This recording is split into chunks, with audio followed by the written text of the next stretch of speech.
Puna e sotme kërkimore rreth ADN-s tani ka provuar se qelizat e thjeshta nuk evoluan për të krijuar gjithë jetën në tokë, dhe se evolucioni është i pamundur. Pse ky informacion nuk i bëhet i ditur publikut të gjerë? Dhe a duhet të vazhdojnë të mësohen teoritë e Darwinit si fakte në institucionet tona arsimore? Pra, kjo do të thotë se kur nuk mund të prodhohen lloje të reja kafshësh, vetëm variacione ose specie të reja të tipeve dhe llojeve ekzistuese të kafshëve. Darwini refuzoi të pranonte se kishte kufij të caktuar midis llojeve të kafshëve të ndryshme dhe atyre të veçanta.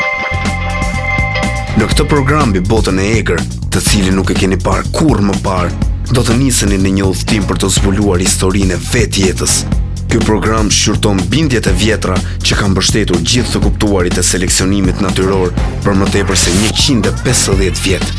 Sa janë në gjendje të ndryshojnë kafshët? Pse një numër i madh speciesh varen nga njëra tjetra për të mbijetuar? Nga vjen instikti dhe inteligjenca? Dhe çfarë na zbulojnë sot format e krijesave të gjalla për historinë e tyre? Shkenca e vërtet provon se vetëm jeta prodhon jetë, dhe se gjërat jo të gjalla nuk prodhojnë kurrë jetë. Por, pavarësisht nga mësimet e së kaluarës, shkencëtarët evolucionistë janë shkalojnë këto fakte thelbësore të shkencës për ta bindur botën se jeta në një farë mënyrë u formua nga kimikatet e thjeshta dhe pastaj evolua në jetën e larmishme dhe komplekse që na rrethon.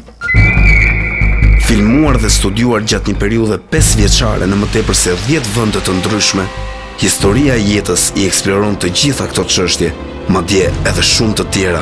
Në një nga prezantimet më të pavarura, informative dhe jashtëzakonisht të spikatura nga ana vizuale mbi botën e egër sot, ky dokumentar Tregimi i jetës prezanton fakte dhe jo teori. Ndiqni tregimin e jetës për të zbuluar të vërtetën rreth saj.